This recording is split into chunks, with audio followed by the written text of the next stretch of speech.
पहाड़ों की तरफ नजर उठाऊंगा, पहाड़ों की तरफ नजर उठाऊंगा, पहाड़ों की तरफ नजर उठाऊंगा, पहाड़ों की तरफ नजर उठाऊंगा।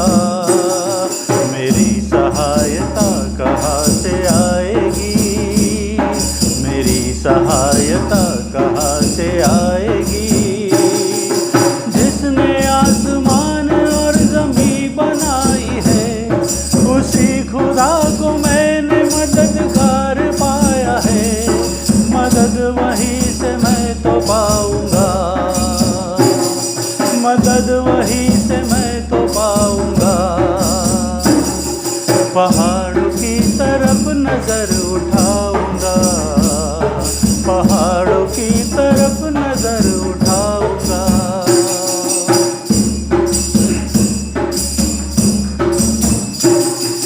फिसलने न देगा तेरे पाँव को कभी, ऊँघने का नहीं मुहाफिज तेरा कभी।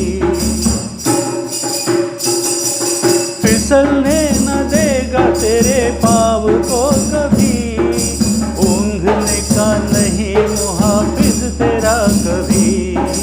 वो कभी ना ऊँघेगा, वो कभी ना सोएगा। देखो इस्राएल का रक्षक है खुदा, देखो इस्राएल का रक्षक है खुदा। मदद उन्हीं से मैं तो पाऊंगा, मदद उन्हीं से मैं तो पाऊंगा। पहाड़ों की तरफ नजर उठाऊंगा, पहाड़ों की तरफ नजर उठाऊंगा।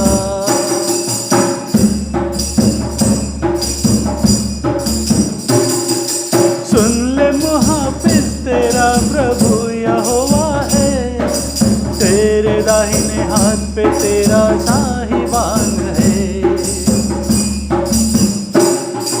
सुन ले मुहाफिज तेरा प्रभु यहोवा है, तेरे दाहिने हाथ पे तेरा साहिबान है। ना आफताब दिन को, ना माहताब रात को, तुझको ना सभी दिए सताएंगे। हर बला से खुदा ही बचाएंगे, आने जाने से बचाएंगे। हमको यकीन है बचाएंगे। पहाड़ों की तरफ नजर उठाऊंगा, पहाड़ों की तरफ नजर उठाऊंगा, पहाड़ों की तरफ नजर उठाऊंगा, पहाड़ों की तरफ नजर उठाऊंगा। मेरी सहायता कहाँ से आएगी, मेरी सहायता कहाँ से आएगी। जिसने आसमान और ज़मीन बनाई है, उसी खुदा को मैंने मददगार पाया है। मदद वहीं से मैं तो पाऊंगा, मदद वहीं से मैं तो पाऊंगा, मदद वहीं से मैं तो पाऊंगा।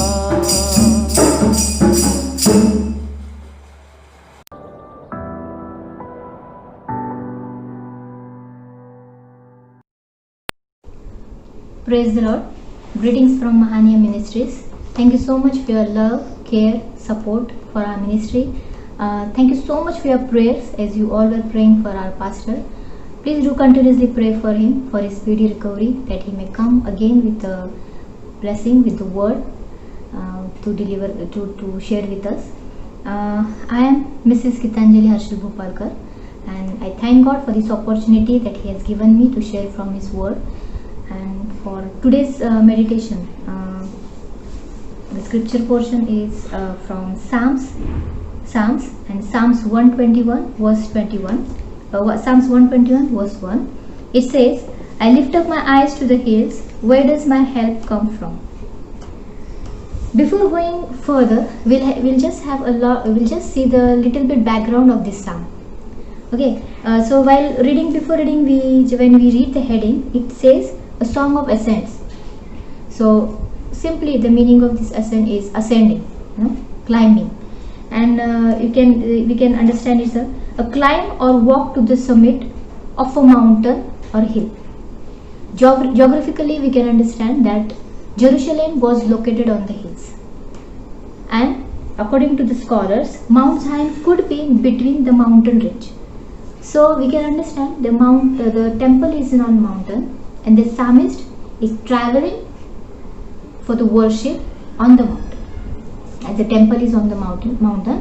So psalmist is traveling, and while traveling, they are singing. He's singing this psalm. He's saying, I lift up my eyes to the hills.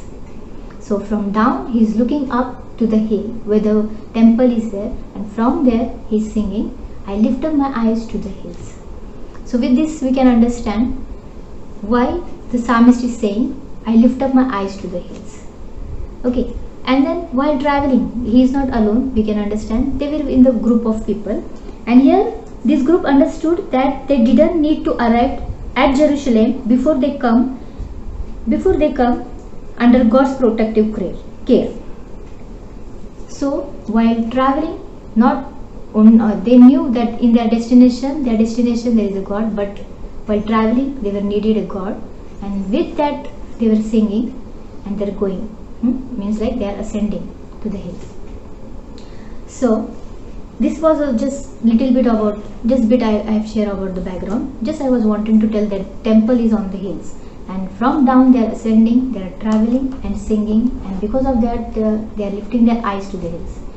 So now we'll go further, and before going further, I would just want to tell that today we are going to see two people from the Bible. We are going to meet two people. We are going to see two people. We are going to meet two people, and from their life we are going to learn something, and something which is beneficial for us. And these two people, they have used their eyes. So today we are going to study something from our eyes.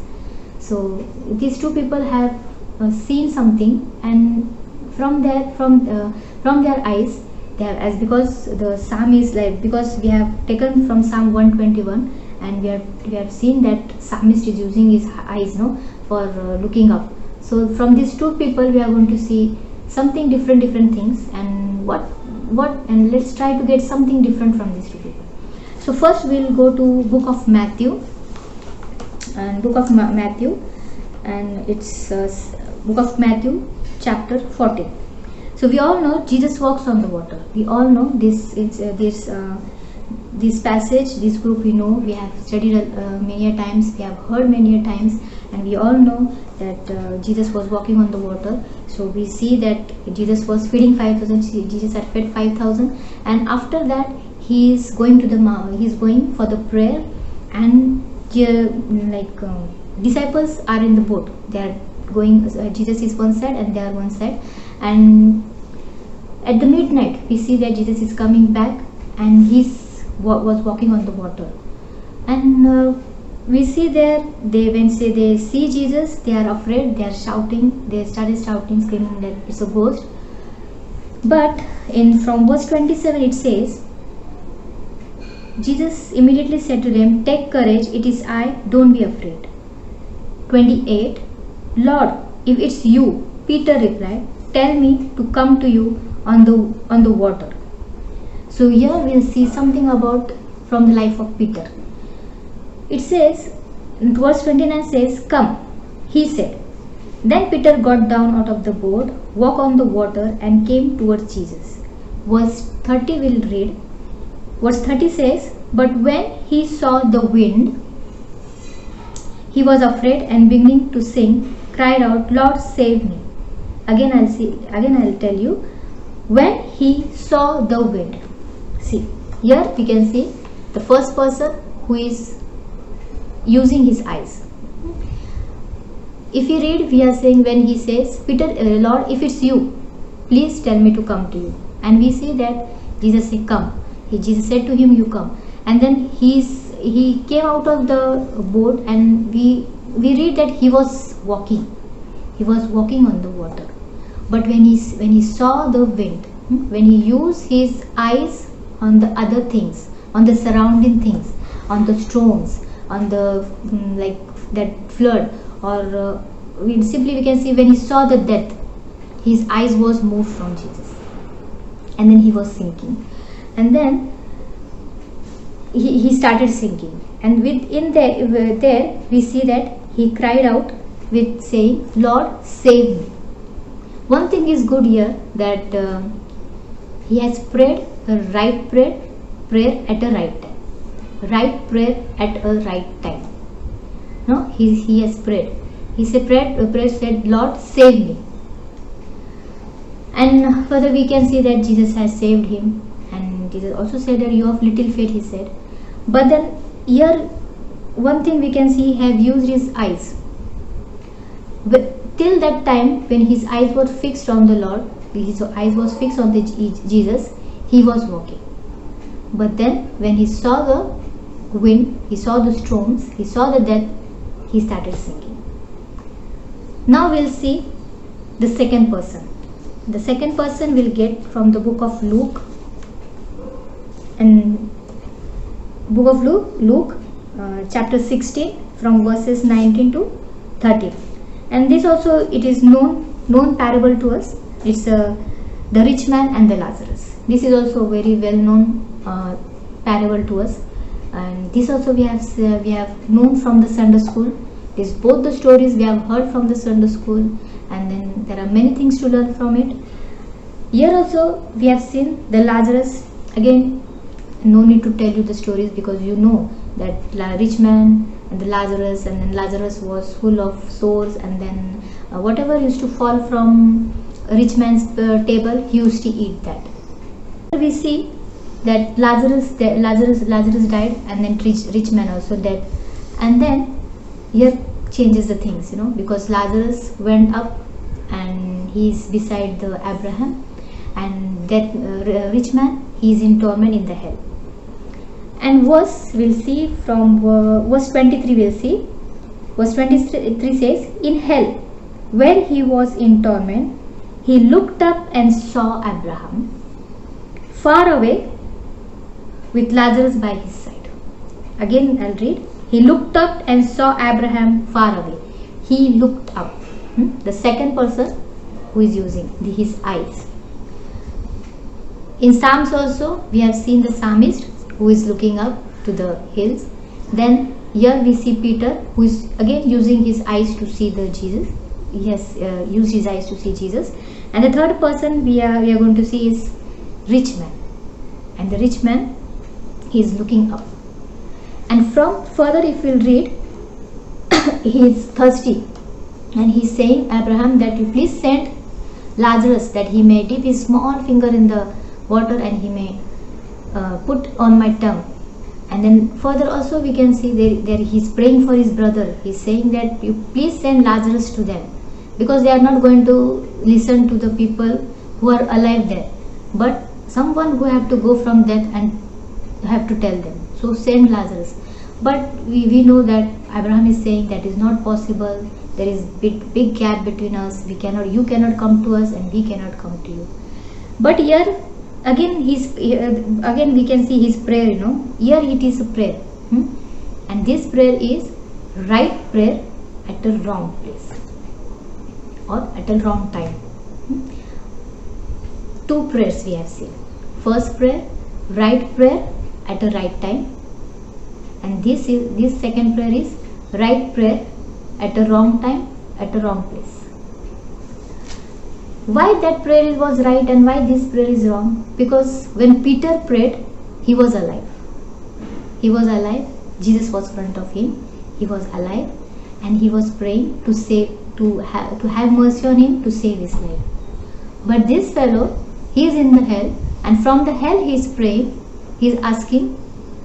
So from the hell, nobody is going to listen. No? So right, that's why right prayer and a wrong prayer. So friends, here we like 2 eyes we have seen, and then 2 prayers we have seen, and now we'll compare these things with our life. One person is alive, one person is dead. So today we are alive, so we have time. We can ask God to save us. The situation in the world is not good, as we all know.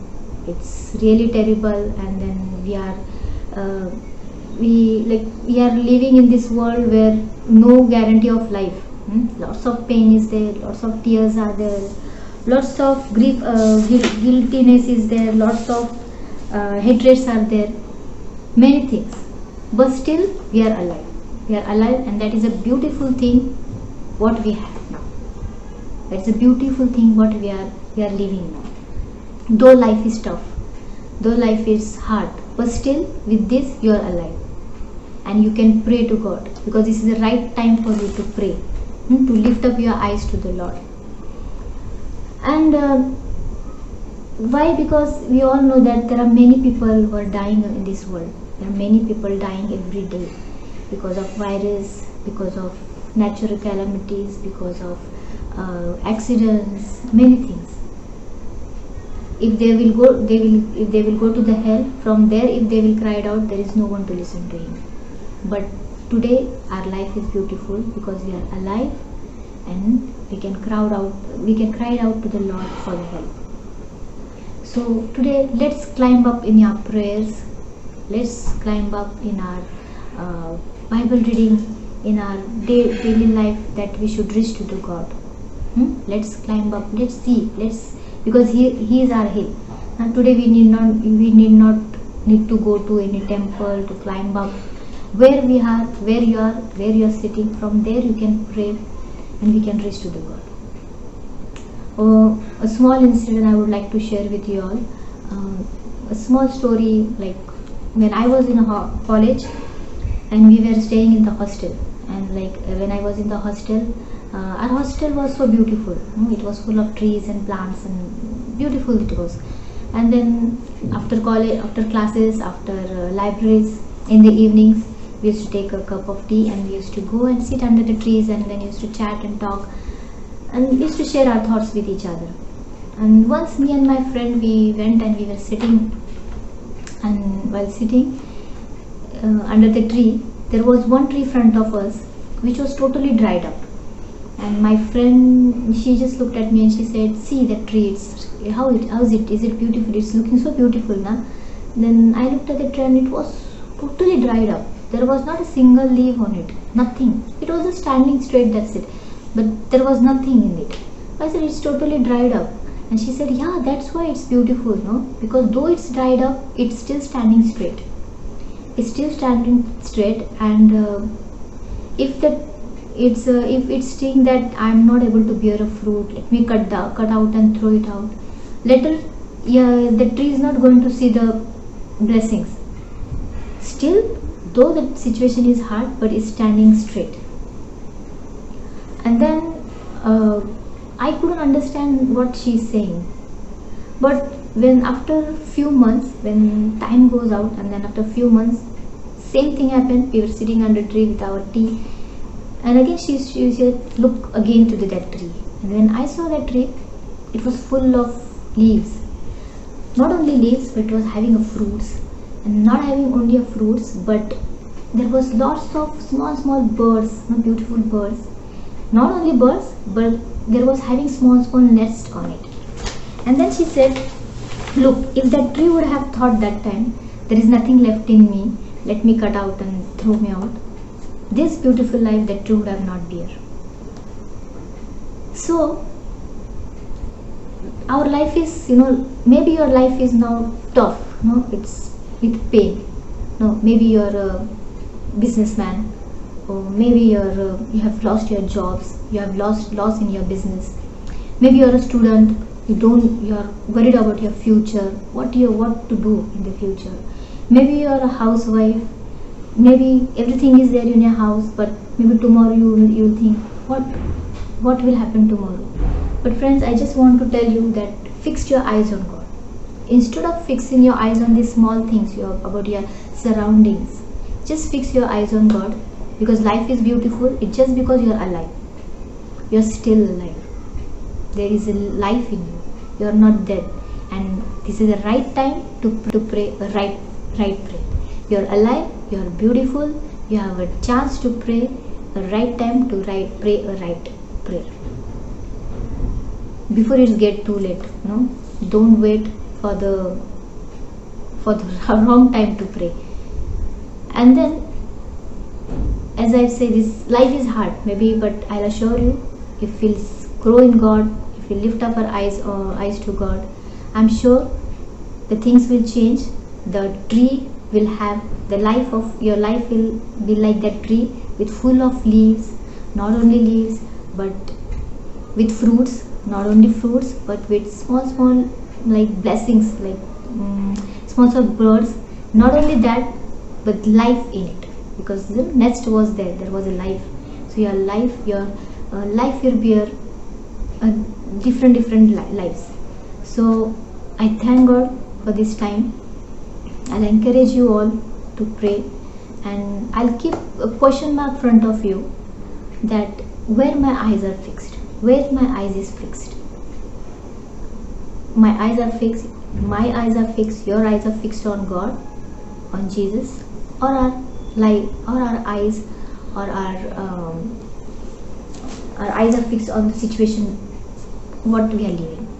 So I'll leave this question with you. Think over it, pray, and try to ascend in prayer, try to ascend in God's word, and God will bless you with that. We'll pray a small prayer and we'll give our life to God in God's name. Let's pray. Thank you, Lord, once again for this time as we come in thy presence, Lord. Lord, still we are alive, and it's a beautiful life. Lord, have mercy on us, that we should pray more, we should see you, we should have love for you, and we should have fruitful, not only fruitful, but life in our life. Thank you, Lord, for this time. Thank you, Jesus. We pray this prayer in Jesus' name. Amen. God bless you.